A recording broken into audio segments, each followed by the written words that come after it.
This evening we're going to speak about tradition. Does it have any value? Does it have any purpose? Or does it just get in the way? We all know how much India is changing. A land that was so immersed in tradition is now undergoing extraordinary transformation. And certainly you being here in Australia are at the cutting edge of that transformation. Remember this morning we talked about the hybrid. So yes, you have one foot in the old world and one foot in the so-called new world. Still though, you wonder, does tradition have any value? Could it all have been just a myth? Could all the traditions just have been unnecessary cultural baggage to be thrown off when you become an advanced society? Let's look at the first chapter of Bhaktivedanta. There, when Arjuna is presenting his reasons why he doesn't want to fight in the battle of Kurukshetra, he tells Krishna that a prominent result of the war will be the destruction of family tradition. The Kula Dharma will be ruined. It all starts with the battle in which so many warriors die. Because so many warriors die, that leaves so many women without a husband and children without a father. Because the family nucleus will be weakened, split. That means that the practices of Dharma will fade. In fact, Arjuna says that there'll be unwanted children born in illegitimate ways. So this way, the whole society will just fall apart, disintegrate. He even says to Krishna, "Oh Krishna, I have heard that those who destroy the family traditions reside in hell." So what's that all about? Certainly, all of you, or at least almost all of you, come from backgrounds of tradition. If not your parents, then certainly your grandparents. So, now here you are in Australia.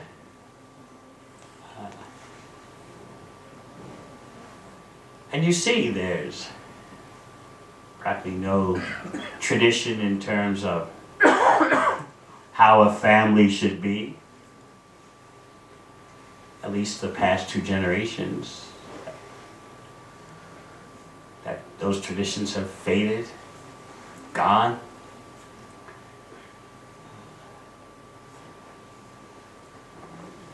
There are no traditions in terms of gratifying your senses. Basically, any way that you give pleasure to your senses is fair game. Give it a fair go. Don't make value judgments on other person's ways of gratifying their senses. Be open to everything. Try everything. It looks interesting, yes. It looks exciting. It looks adventurous. No taboos. Whereas you look back at India and its traditions, and first thing you think of is a taboo for this, a taboo for that. You can't do this, you can't do that. You have to do like this because this is what your ancestors did. This is what your grandparents did. This is the way.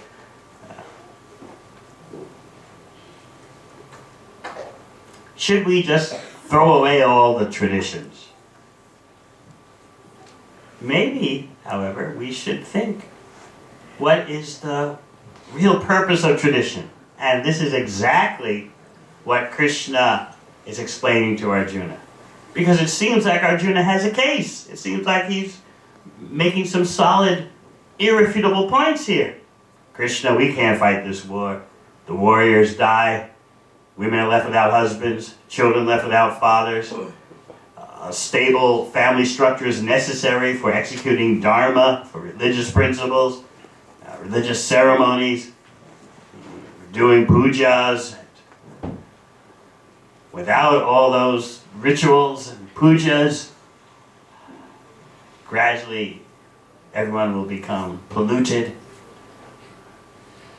Unwanted, illegitimate children will be born. Krishna, we can't do this. We cannot be responsible for destroying the Kula Dharma, destroying the family traditions, the family practices of Dharma. If we do that, we'll go to hell. But Krishna explains in Bhagavad Gita what is the real purpose of the family traditions. So the problem is that we've forgotten the purpose. And therefore we think it advanced to shed all those traditions, or most of them, because they're just like unnecessary baggage. It's easy to throw them away because we don't know what the purpose is.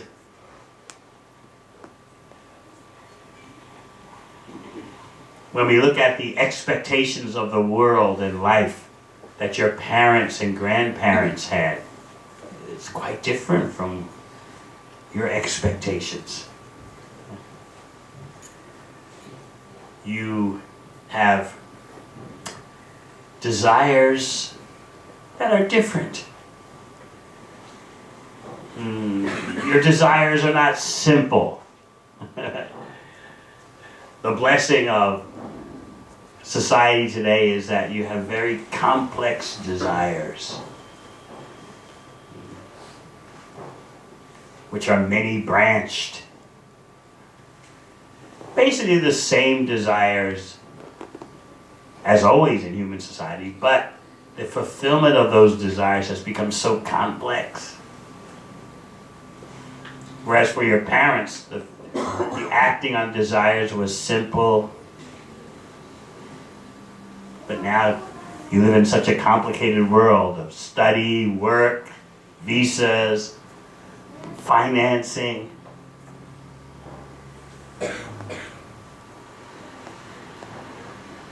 Let's take a quick look at the old world. See our first video. So what do you think? Will you be doing it like that? Yeah? Can you see yourself behind, 90, 100, 109, and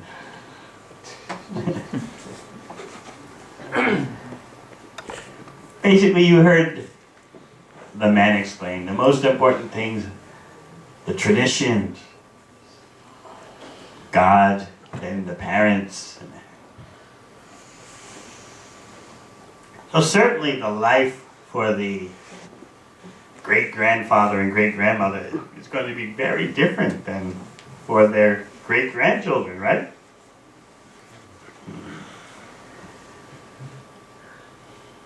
What's the purpose of all that? How many of you here would like that for yourself, what you saw? Raise your hands. How many? No. Raise your hand. How many not sure?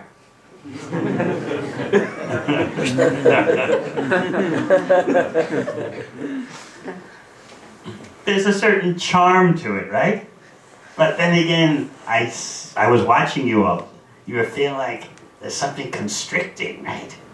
There's something imprisoning, break out, do your own thing, right? Be respectful, of course. But be more individualistic, right? Make your own waves. Don't be so locked up in this tight family structure where everything is predetermined.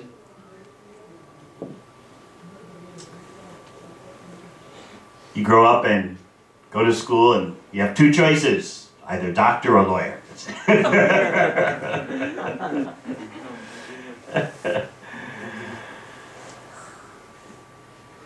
You marry whom your parents arrange. You have children when your parents say, we want grandchildren. Everything just goes like clockwork. Yes, but it seems a little boring. No room for individual flourishing. And that's what you see when you go abroad, the individualism. No restrictions. Express yourself. Be yourself as you want to be at a particular moment. If you want to be crazy for one weekend, do it. Recover by Monday morning. Be sober. It's all up to you. You are in control. Of course, this kind of thinking is becoming more and more popular in India. I was in Delhi just 2 weeks ago, 3 weeks ago. Yes, just 2 weeks ago. Particularly Noida. And I was asked to do a program I spoke, of course, to the general congregation at the ISKCON temple there. But they asked me also to do a program for their young men. That was Saturday night. And then they asked for a program for their young ladies, Sunday afternoon. So there are about 200, these young ladies between 18 and 30. And so I discussed with them, what is the situation today? I told them how I used, for example, I talked about these retreats like we're having now. What year did we start these retreats?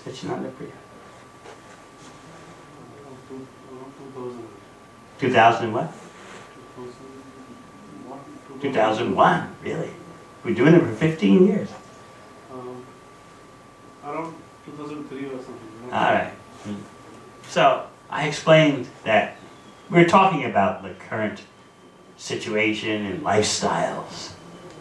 So I said, when we first started doing these retreats with the students from abroad here at this very place, it was rare that I would find or hear about a young man and young woman living together without marriage. It's very rare. Or practically never. Then gradually, as the years went by, it's become more and more fashionable, more and more tolerable, more and more it's happening. So we were discussing these kinds of things. How it's accepted now in the big cities of India that after the day of work in the office, whether you're male or female, you go get some drinks, unwind.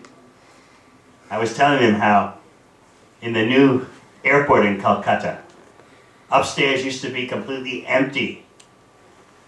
All the action was on the ground floor, but upstairs, nothing. So I used to go up there and chant my japa. It's quiet. But last time, early this year when I went up there, I was shocked. It's not empty anymore. There's pubs everywhere. Not one pub, but 4 pubs. The Irish drinking pub. The German beer pub. There's 4 different types of pubs. And it's not looked down upon. As I said, after a day of work in the office, not simply men, but ladies go to the pubs, drink.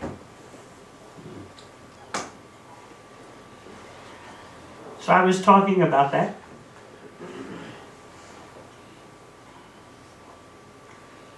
I mentioned how the assaults on women are certainly abominable, but at the same time, some politicians are speaking some truth sometime when they say that the ladies should not be dressing so provocatively. Of course, they mention this doesn't excuse the violence, the assaults, but still, the ladies should dress modestly. So I was explaining like that. And then I was shocked. Some ladies around 30 years old, they stood up and challenged. It is our choice. It is the choice of each woman if she wants to live in one way or live in another way. One of them was arguing very vigorously like that. The woman wants to live with this man or that man and go from man to man. That is her choice. No one should interfere with that choice.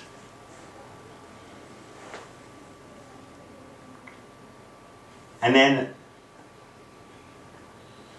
another woman described that men have their strength, they have their muscles. So similarly, women have their provocative appearance. Both are different ways of strength for getting what you want.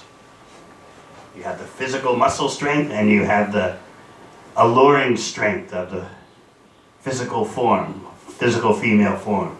So if the men can show their muscles, why can't the women show their features for getting what they want?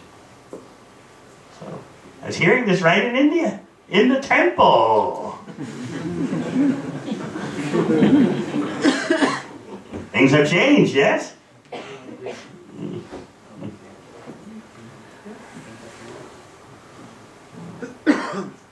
Of course, when the men hear this, they say, oh, it's very bad, it's very bad. But at the same time, I know so many of the men are thinking, but I would like to meet a lady like that. Right? Not to marry, but just for the weekend. Right? So it's a double standard.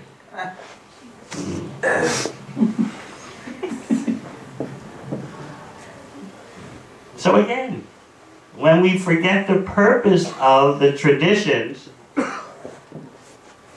then it's easy to see it all as unnecessary baggage. And that is what's happened. No one knows why they were following these traditions. And so the traditions just become empty and hollow.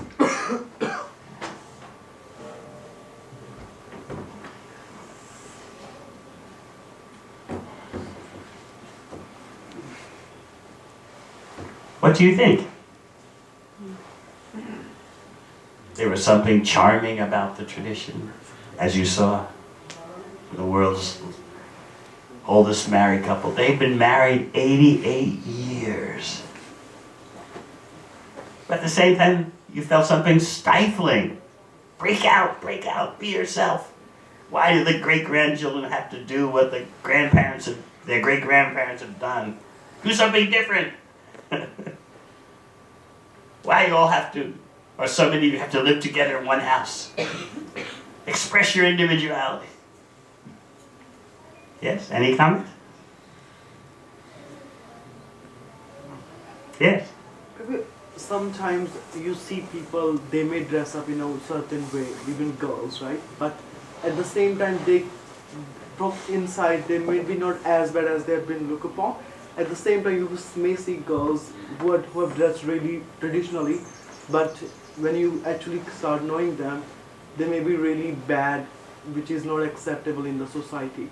So sometimes it gets really hard for me to accept, okay, if somebody is wearing something, how does it define their inner character? So what do you do when you meet a bad girl? You run the opposite way?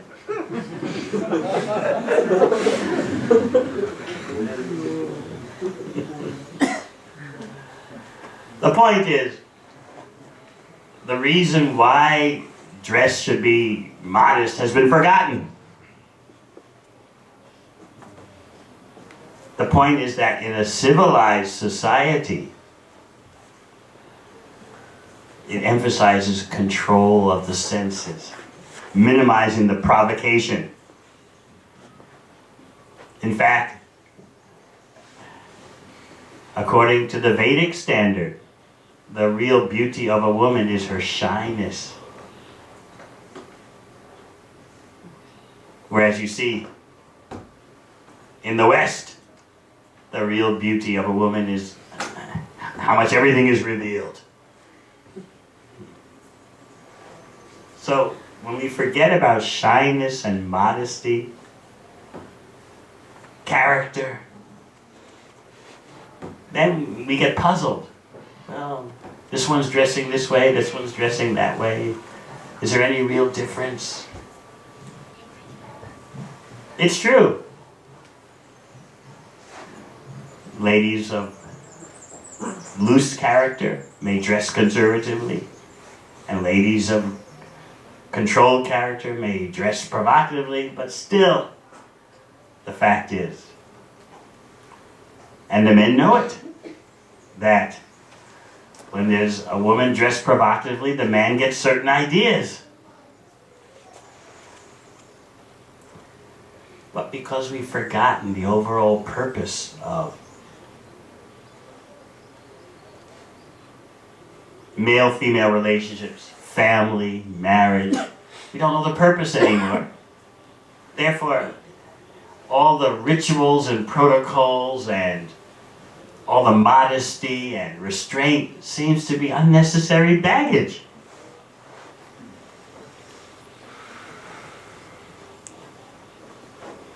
How many of you who are not married will let your parents arrange your marriage? Raise your hands.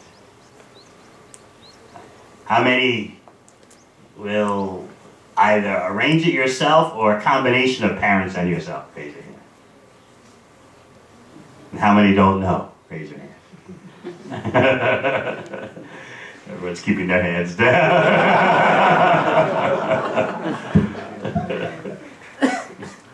All right, let's see our next video about your options. So I think you will all agree that tradition has some value, right?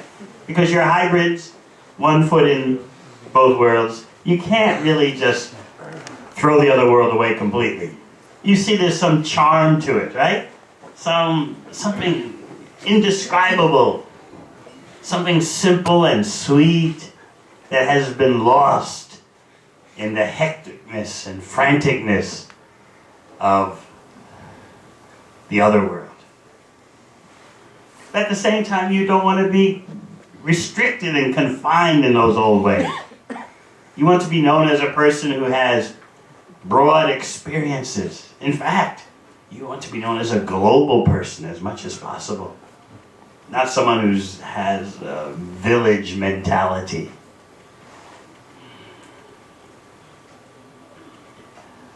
Because we've forgotten the purpose of traditions, therefore we're so bewildered. How much tradition should there be there? How much tradition should not be there? But why don't we solve this perplexity, this confusion, by understanding the purpose of the traditions? What you see in India are the remnants of Vedic culture. Vedic culture means living in a way that directly and indirectly brings you to the point of self-realization and spiritual enlightenment. In other words, Vedic culture means Krishna culture. As Krishna explains in Bhagavad Gita, Vedaishta sarva ahameva veja. Krishna says, by all the Vedas, I am to be known. So when we remove the goal of the Vedas from Vedic culture, then you just have empty traditions.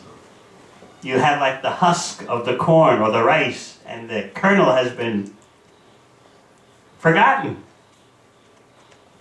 But because what's inside the grain of rice is so important, even the husk, the hull, the outer shell has value. But it is not the most important thing at all. When we no longer understand what is the purpose of human life, when we forget that our goal is to understand our non-material identity and our relationship with the supreme conscious person, then everything becomes arbitrary, everything becomes negotiable. Why should I do this? Why should I do that? And what will you say when your children ask you that? What are you going to say? What will you tell them? This is the way it's always been done. They don't want to hear that. They want to hear from you a good explanation of why they should do this and should not do that. And what are you going to say?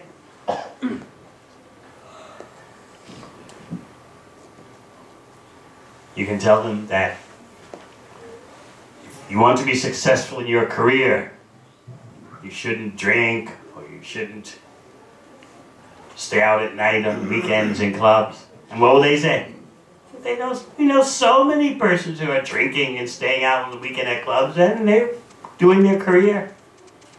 They're at Melbourne Uni. So why do we have to be restricted?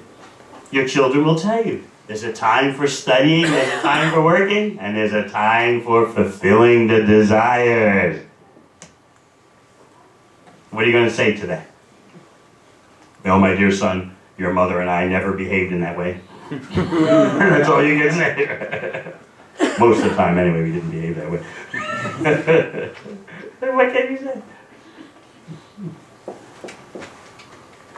So you owe it to yourself and your future family to be able to explain the reason why there are the traditions. What is the purpose of those traditions? The purpose is to develop human beings who can control their mind and senses, who have honor, integrity, good qualities, all for the purpose of rising to the spiritual platform. Without the spiritual platform, nothing, no good qualities will last.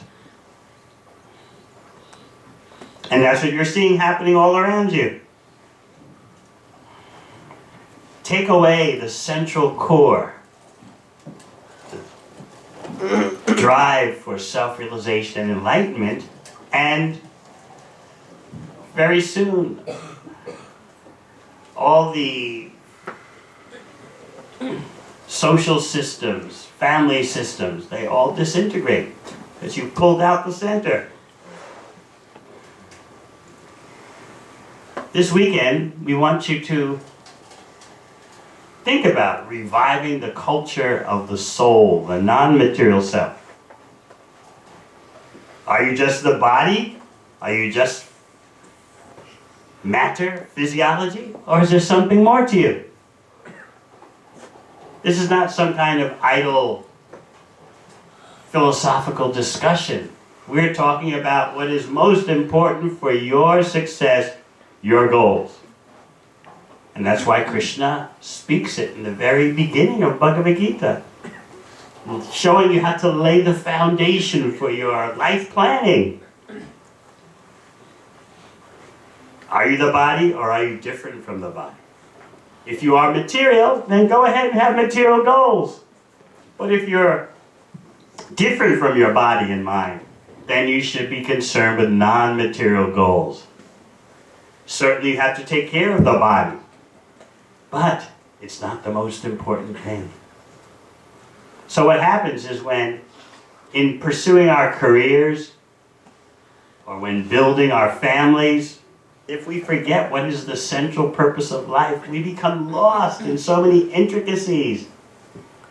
And as we become lost in the intricacies of the stressful career life, we think, what is the value of all the intricacies of traditions? You don't see the point, because you're under the pressure of so much intricacy and complexity at the workplace. So when you finish work, you just want relief.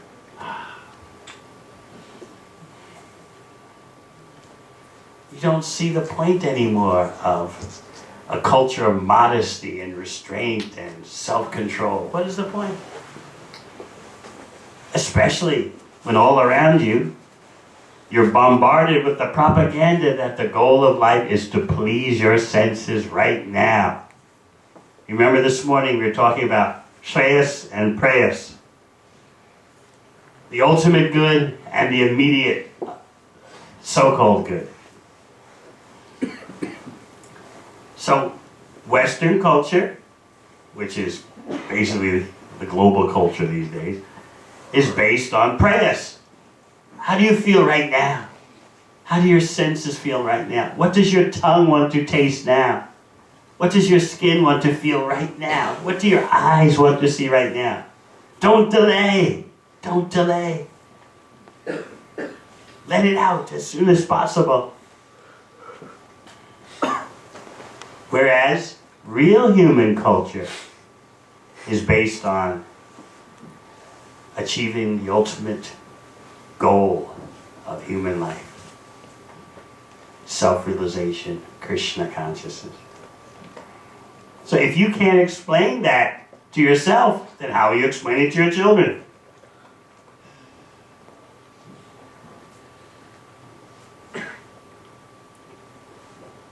And not being able to explain it to your children means even the little bit of traditions that you're still clinging to, they'll be lost. So each generation becomes farther and further out. You're not like your parents. Your parents aren't like your grandparents. Each succeeding generation gets more and more out there, so to speak. So you're thinking, well, you are at the limit. You're hybrids. You have one foot in both worlds. So that's as far as it's going to get. You're not going to put both feet in one boat. So that may be true for a while for you. But what about your children? I've got news for you. Your children aren't going to be hybrids. They are going to be full on. And how are you going to talk to them? Oh, this is too much. You're going to tell your son or daughter, this is just too much. Your mother and I, we cannot accept this. This is too much. Why is it too much? Well, no one in our family has ever acted like this before. Your mother and I never had a girlfriend or boyfriend when we were 12. We never did. But all my friends, they're like that. Why should we wait? If fulfilling the desires is the purpose of life, why wait?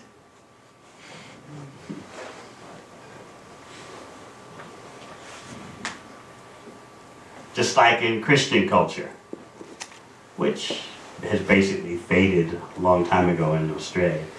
But in Christian culture, like when I was growing up young in the USA, Christian culture said that you should control your senses until you're married. And then, when you're married, then you can achieve the best of all things. But that reasoning only lasted a little while, because after a short time, what did the children start thinking as they were teenagers? If you're saying that lust is the best thing, but you should save it until you're married. But if it's the best thing, why do we wait? So that's what all the Christian youth are thinking. You say it's a very good thing, but you should wait, delay. But if it's so good, why delay? And the parents didn't know what to say, except, oh, the Bible says no, no, no. But the children are saying, yes, yes, yes. what to do.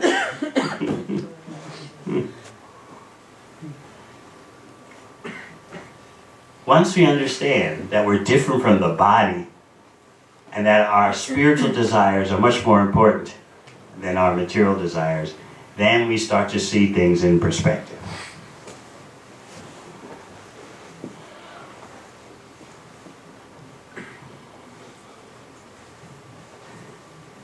We're appealing to you this weekend to build your life on wisdom and the application of that spiritual wisdom. In the 6th chapter of Bhagavad Gita, Krishna points out, Jnana Vijnana Triptatma Kutasto Vijitendriya. The yogi remains fixed in spiritual consciousness because the yogi has both spiritual knowledge and the applied spiritual technology. Therefore, the yogi can be self-satisfied, Triptatma. Now, yogi doesn't mean someone who simply lives in a cave or on top of the Himalayas. Krishna is speaking to Arjuna. Arjuna is a warrior and an administrator and a family man. But Krishna is teaching him how to be a yogi amidst all his worldly affairs. Similarly, Bhagavad Gita will teach you how to be a yogi amidst all your school and work and family affairs. That's why Krishna tells Arjuna, Tasmad yogi bhavarjuna. My dear Arjuna, in all circumstances be a yogi. Not just in the cave or on top of the mountain. In all circumstances. In the workplace. On the battlefield. At home. How do you do that? This is what we're introducing this weekend. The art, science, and culture of bhakti. How to connect everything to Krishna and therefore remain spiritual even in the material world. How to be in the world but not of the world.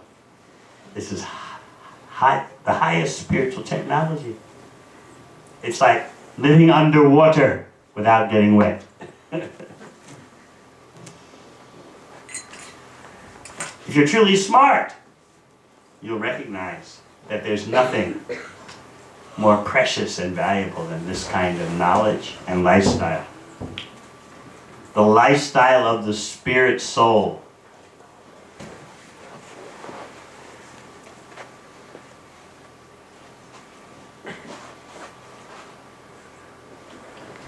So again, the sweetness of tradition is appealing, but you don't want to be confined, you don't want to be restricted. There's something about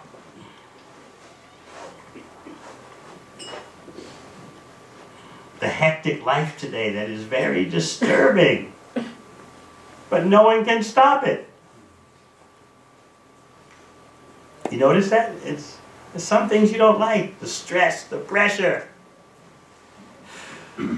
but you can't stop it. The fear is that if I slow down, I'll be trampled. How many of you, when you were children, played the game musical chairs? Raise your hand. That was popular in India. Do you remember what it was like when the music stopped and you didn't have a chair? Do you remember the panic? Oh, you felt horrible. You even tried to squeeze onto the chair of another kid, right? It just felt horrible to be in the spotlight. No chair. The music has stopped. So it's that kind of psychology that we keep, even as adults. We don't want to be left without a secure perch, a secure basis when the music stops. It's fear. So you have to compete, right? You're always mindful of the value of your personal brand, right? At the workplace, you have to manage your brand. How are you being perceived? How is your brand trusted? What can give more prestige to your personal brand, right? You're always on guard, always in anxiety. Will I be made redundant? Will I be downsized?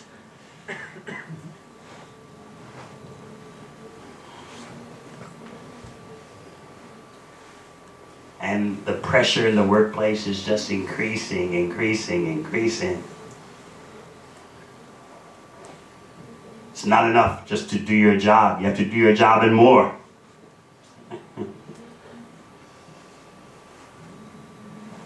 It's like there's something about this life that's, you're uncomfortable with it, but you can't do anything about it. You feel powerless. So therefore you tell yourself, this is the way it is. You just have to accept it. This is life. And then you pass it on to your children. My dear boy, my dear girl, this is life. This is the real world.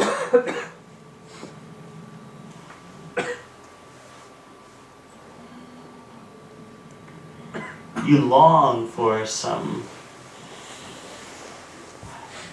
simpler way of life, but at the same time you're afraid. Does simple life mean back to the village? Oh no.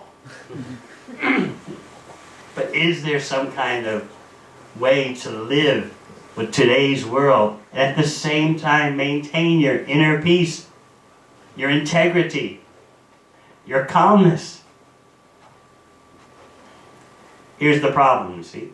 When we forget how to connect everything to the Supreme Source, to Krishna, we become overwhelmed by all kinds of material complexities. We're like orphaned children.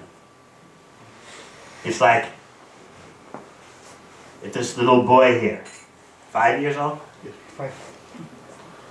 If suddenly he has to worry about paying the mortgage, making the car payments, all kinds of financial concerns, he'll be terrified. He won't know how to cope. Do you know anything about mortgages? Car payments? No.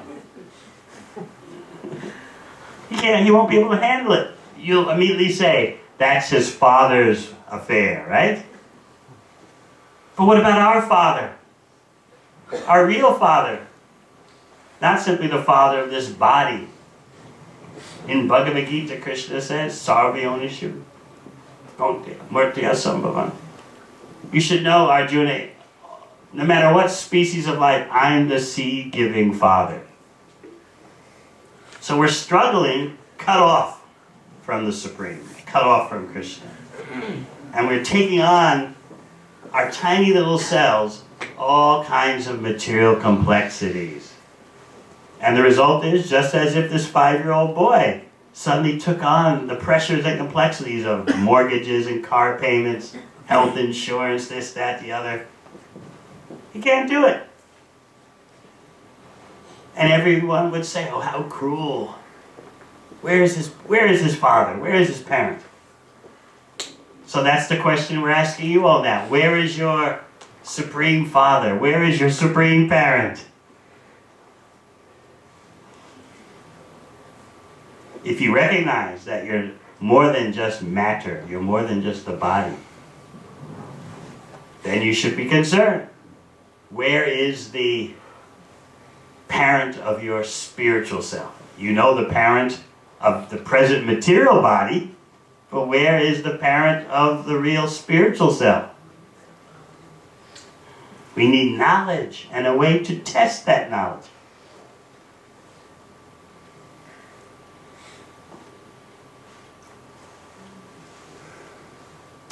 I keep referring to your longing for some kind of sweetness of simplicity.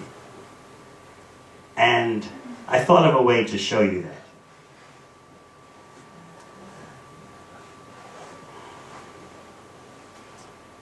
It's a short video about how so many discarded clothes in the USA are sent to India for reprocessing and making into thread.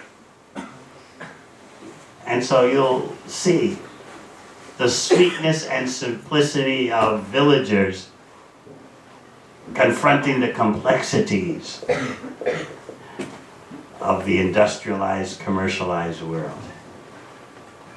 And I think then you'll be able to see that, yes, I'm missing something. I don't want to live like in the village, but I'm missing some peace and tranquility, calmness, undefinable, but I'm missing it.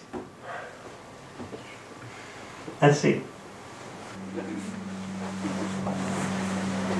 So what was your impression watching that? Anyone?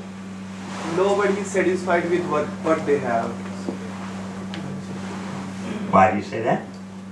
Nobody is satisfied with Why do you say that? Because Indian people are thinking they want to go overseas, and here people living sometimes missing their parents over living in India. So Good point. Anyone else? Grass is always greener on the other side. Grass is always greener on the other side. Anyone else? They look very happy even though they were not materially very opulent. But that smile was always there on their face whenever they spoke. Everyone heard? Anyone else? Yes. I think life for them was really simple. They were just doing one job, and that's why they were more happy. They didn't have to worry much about other things like we have to these days.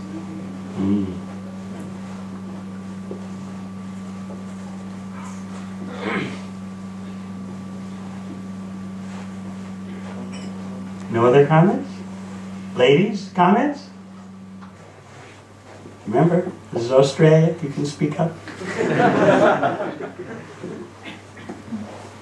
Yes? I think it shows how Western society exploits kind of Eastern culture with gross consumerism and so forth. Yes? There was just one more thing, because since they have a very simple life, still the woman was dreaming.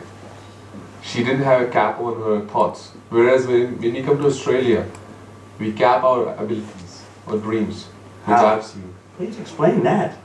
Yeah, for example, okay, when I was in India, I was dreaming, okay, I have to go outside, I have to explore opportunities. But after coming to Australia and doing my masters, I felt, okay, now I'm done. What's next? No. PhD.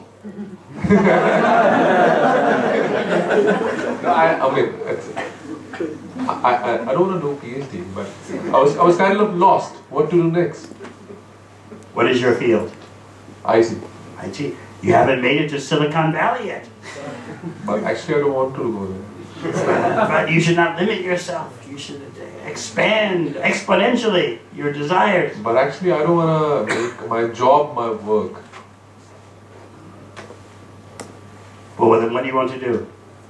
Rather, I want to know by my activities, not by my job. What are your activities?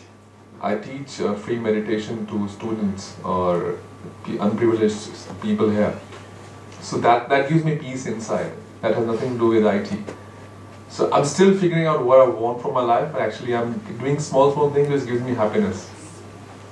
Small things that give you happiness. Okay. Anyone else?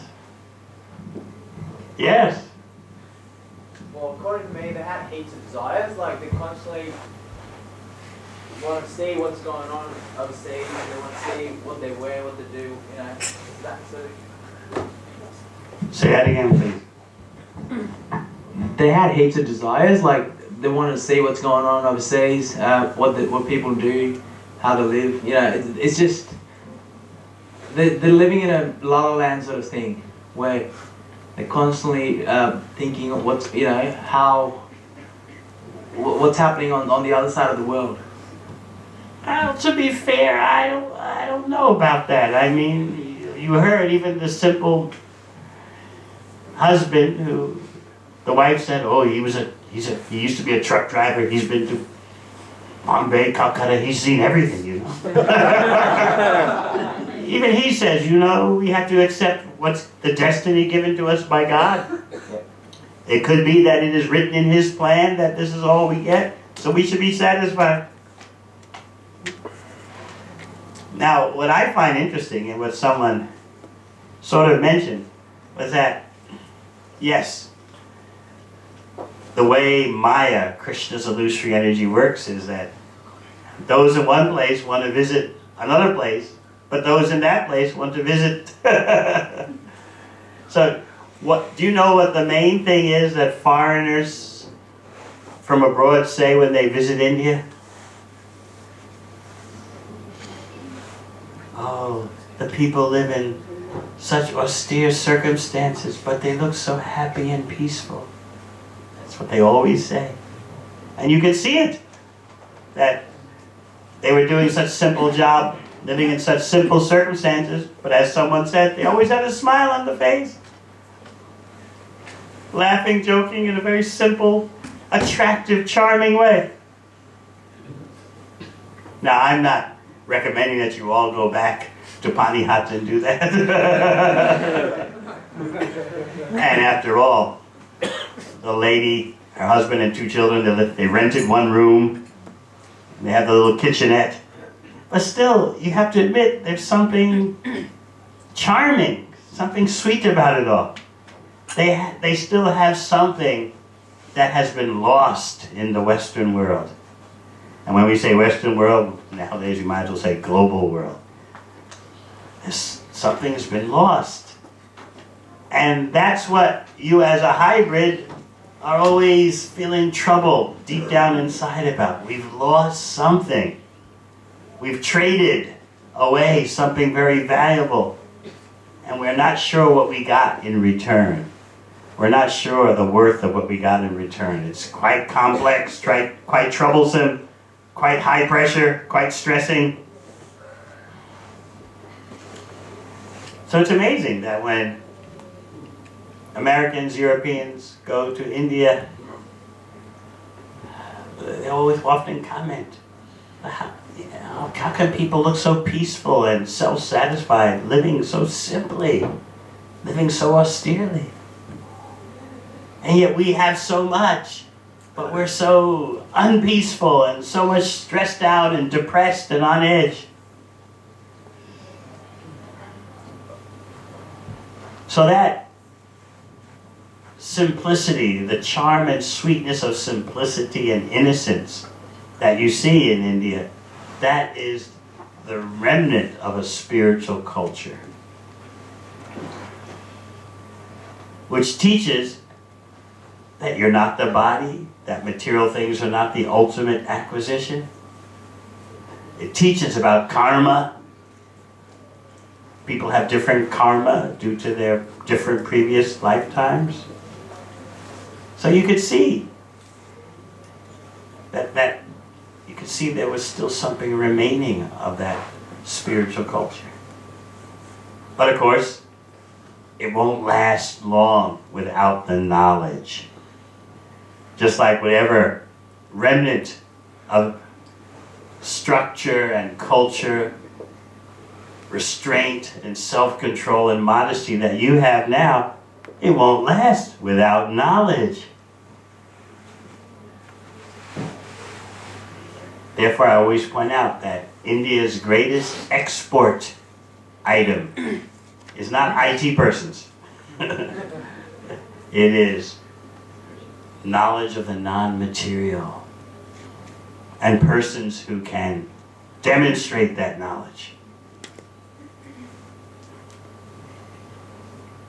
So I think you're starting to get a vision of something most valuable in your life that you're losing very quickly.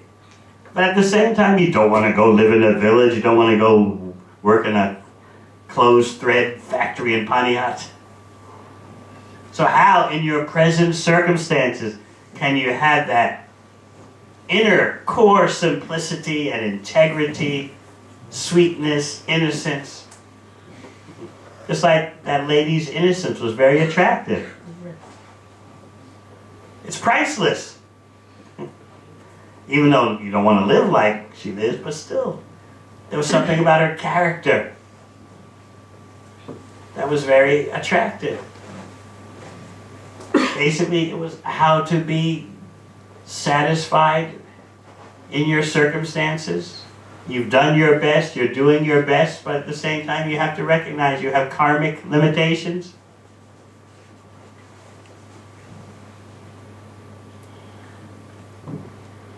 What we're pushing for this weekend, what we're leading up to, is the necessity for a knowledge-based society. Not material knowledge, but spiritual knowledge-based society.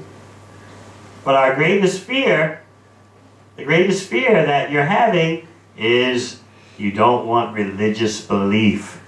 You don't want to be a true believer. So we're going to deal with that tomorrow.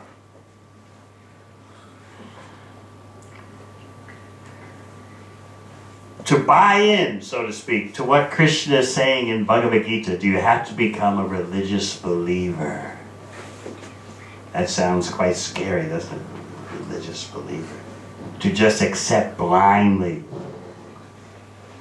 Because some holy book says this, and some sadhu says that. You're all high-powered individuals. IT wallas, IT wallies, engineers, future CFOs. You don't want to be burdened with some antiquated village beliefs, right? But let me explain to you that the bhakti knowledge of Bhagavad Gita is on the cutting edge for the whole world.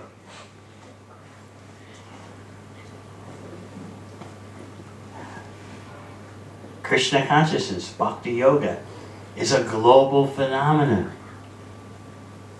The sun may rise first in the east, but the sun is for everyone. Similarly, knowledge of Bhagavad Gita and Krishna seems to first appear in India, but it's meant for everyone. All nationalities, all kinds of people.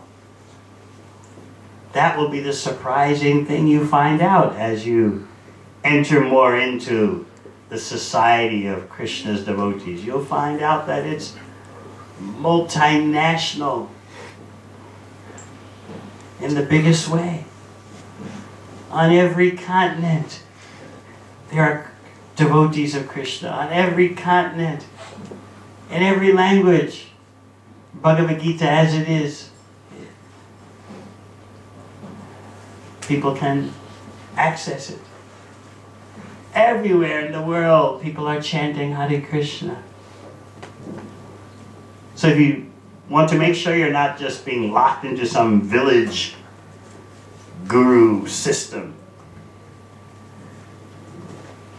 you can be peaceful knowing that Krishna consciousness is a global campaign covering all kinds of persons, all nationalities, all ethnicities.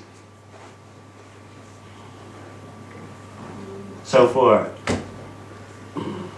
your generation, it's the best thing, and it'll be the best thing for your children also, because your children are going to be international. They'll grow up from birth in Australia. They don't want to do something that's just village religion. And you, the parents, don't want to do village religion. Just worship the gods because you're supposed to do that.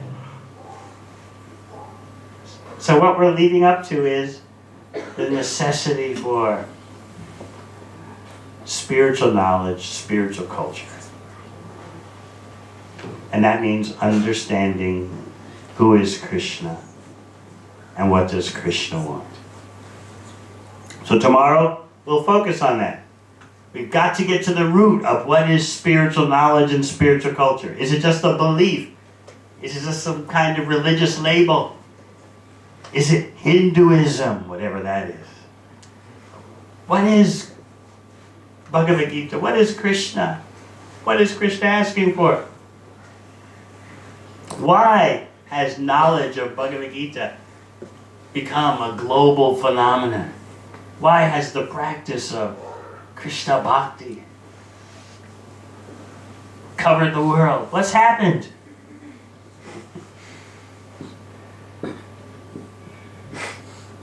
All right. Any questions? Yes. The tradition keeps changing. So the tradition keeps changing. So every 100 years when you compare it, yeah. So the tradition, yeah.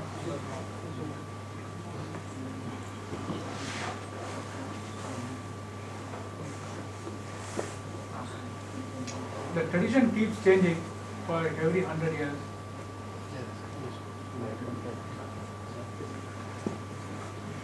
The tradition keeps changing every 100 years. Okay.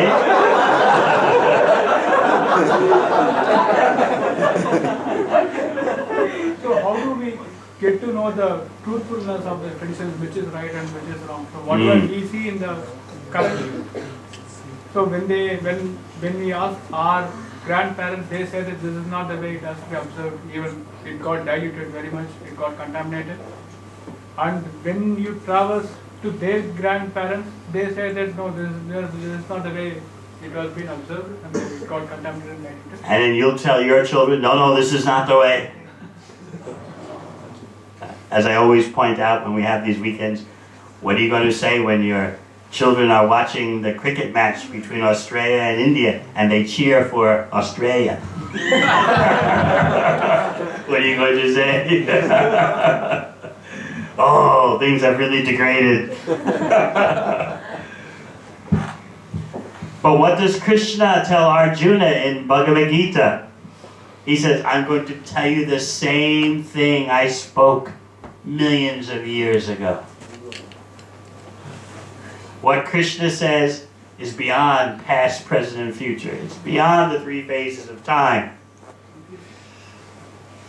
Therefore, we need to understand who is Krishna to appreciate the value of what Krishna says. Or if you're very fortunate, you just go apply what Krishna says and you'll see the value. But most aren't that fortunate. They first have to understand everything before they do it. I was like that.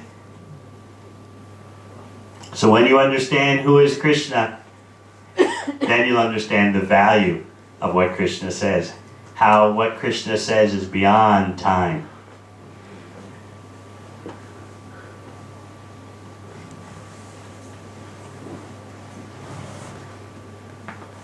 As long as we are taking knowledge from persons who are controlled by time, then the knowledge will be defective.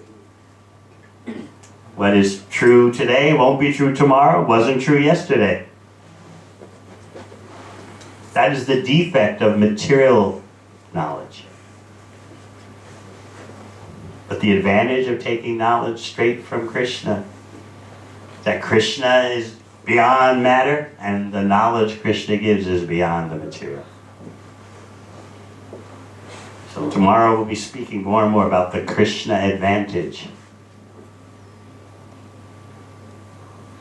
Very nice question. Yes? Prabhu, in the morning you mentioned how we need to inquiry within for our self-existence, why we are, what's happening, right? In the morning I mentioned you should analyze, where did you get the story that's motivating your life? Where did you get the song that you're dancing to? Who installed it in you? Yeah. Who put it on your hard drive? Yeah. So my question, So my question is, usually what happens, if you are, like, I want to know about you, how did you get into Krishna consciousness? Was it just the Prabhupada's philosophy, or was it more commonly what happens is that when you're in distress, then you start asking questions, these kind of questions. If your life is stable, don't really bother about asking these questions. So I want to know, how did you get into Krishna consciousness? But you see, I had a grandmother in Gujarat.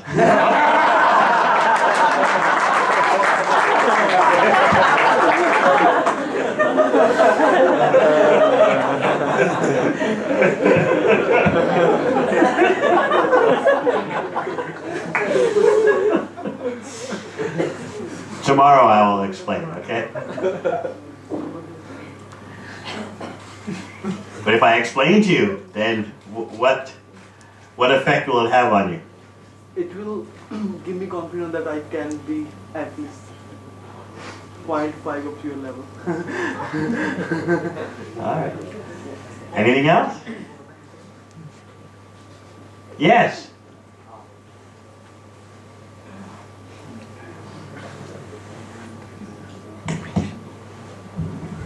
Hare Krishna Maharaj. How do you come over, like, how do you get over with sense enjoyment or sense? He sounds like he's been over here for a long time.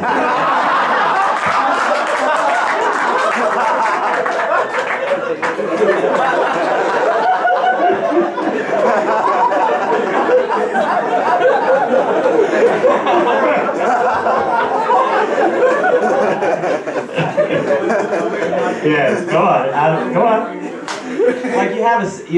Like you desire for something material, right? And then you kind of know that you have the knowledge, but you still constantly keep thinking about it. How do you get out of that situation and think of that? Okay, you don't, even though that thing doesn't really, you don't need that thing, but it's just that desire that pops up in your head, and then you're like, oh yeah, you want that. And how do you get rid of it? Like, even though you've been practicing for years, but it's still a battle in your head. Like, you still constantly. You've been practicing for years? I'm trying. You cannot block out the lower things unless you have higher things. So that is Krishna's program. That you will only give up the lower taste when you have the higher taste of pleasure. Otherwise you'll never do it. You're a young man, you want pleasure. But the question is, what is real pleasure? The lower pleasures come and go. They require such hard work. They give such horrible karmic reactions. Still, unless you get something better, you're not going to let go. But if you taste a superior experience, only then will you let go of the inferior experience. This is what Krishna explains in Bhagavad Gita. So our fear is that I'll give up my material pleasures and then I'll be left with nothing. But the more we arrange our life to be in contact with the higher experience, then we'll easily let go of the lower experience.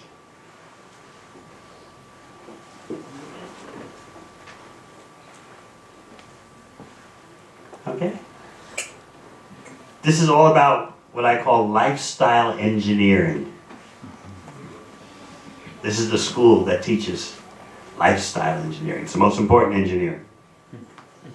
How to engineer your lifestyle so that you are getting the superior experience. And then easily you let go of the lower experience. Everyone is self-interested. But you have to know what is the self and what is the real pleasure of the self.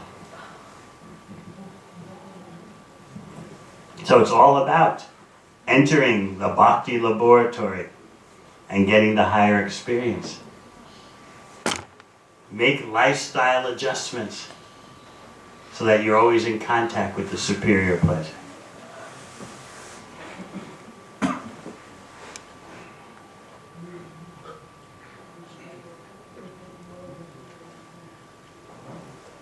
Just like, for example, generally, man wants woman, woman wants man.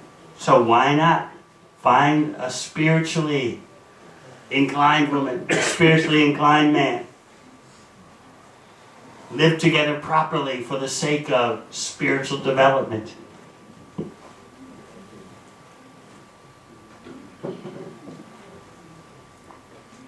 Generally, people want families. That's all right. Have a family that is centered upon Krishna's pleasure.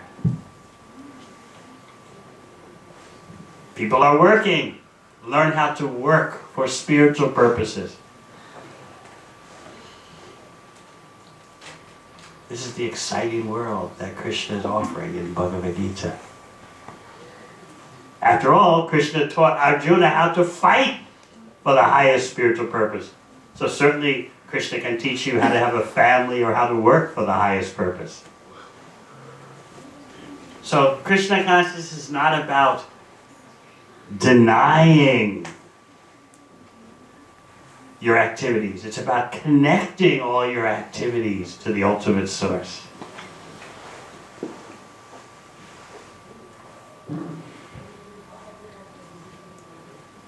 Yes. Maharaji, can controlling mind be the answer to the question, but is the real purpose of life? Because every time when we chant, we pray to Lord, it creates disturbance. So Creates disturbance?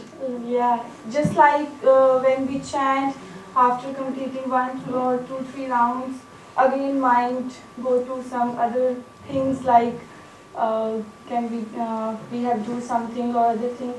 So what is the real purpose? Means I don't know. As Krishna says in the 6th chapter of Bhagavad Gita, yes, the mind is so uncontrolled, but it's possible to conquer it by practice. Just like, what is your career? Past I was a teacher. Mm-hmm. Yeah. Right now, housemaker. Okay. But if you were going to go deep into the teaching world, education world, it would be a lifetime career, yes? And you would be prepared to dedicate your whole life in that way, yes? How to rise through the educational bureaucracy. I have relatives like that. They started off in their early 20s as school teachers in New York City. And by the time they were in their 50s, they were big school administrators of districts with 1 million children. So they gradually climbed up the ladder. So similarly with our chanting, we have to gradually climb up the ladder. It takes practice. It's not like instant coffee, you know. Day after day after day, gradually the mind becomes under control, attracted to Krishna. Okay? Yeah. So have that lifetime career determination. Yeah? Prabhu, I have a humble question is about connection. We're talking, and like we are right now, bhajan and kirtanas, we are personally I'm feeling so peaceful and really connected to Krishna. But after 2 days, like tomorrow when we leave to go back to work and jobs, we lost the connection somehow. Why? Why do you lose the connection? Oh, when I come back to temple, then connected again. So I want to know. Why are you working? For financial security, for help my parents, family. You got family? Your own? Oh no, I'm single right now. My Right family now. in India. Yeah. Don't worry, I will announce to everyone.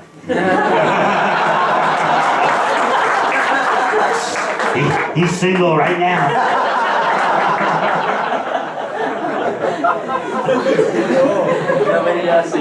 No, many nice marriages happen in these weekends, you know. You have the best men, the best women coming.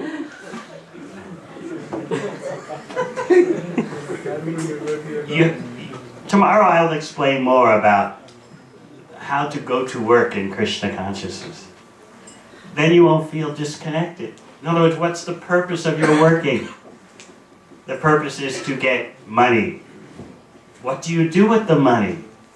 If the money is used for Krishna conscious purposes, then even when you're at work, you're not disconnected. Everything depends on how you use the fruits of your labor. We'll explain more tomorrow how to go to work to give instead of going to work to get. And if every day you're chanting the Hare Krishna mantra, offering your food to Krishna, you won't feel disconnected. And as soon as you get the opportunity, you associate with devotees of Krishna. You participate in the Krishna culture. then you will feel connected.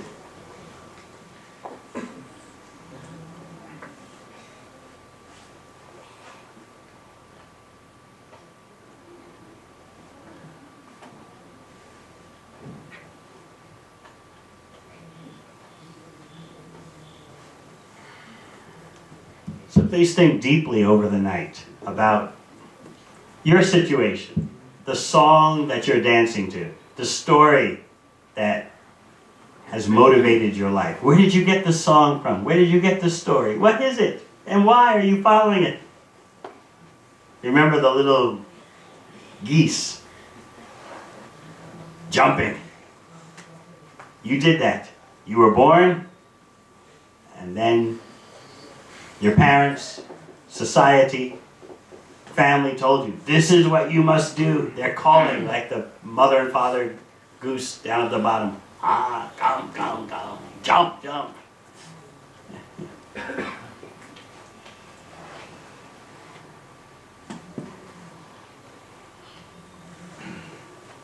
Think how it is possible to live with high culture, spiritual culture, in the most pleasurable and rewarding and honest lifestyle. That is what Krishna wants to give. But we don't know who is Krishna. So that we will approach tomorrow. Who is this Krishna? Why is what Krishna says so important? Why is Bhagavad Gita so important? There's so many holy books, so many sadhus. Who knows what is what? Does anyone know? Maybe no one knows. We'll discuss that tomorrow. So remember that simplicity that you long for. And that's why you still have one foot in the other boat.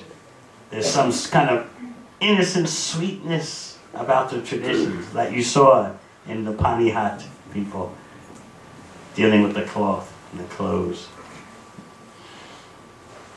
It's that sweetness that fascinates the Western world. At the same time, you don't want to live in a village. You don't want to live in one room. So how do we get to balance? That can only be done on the spiritual platform.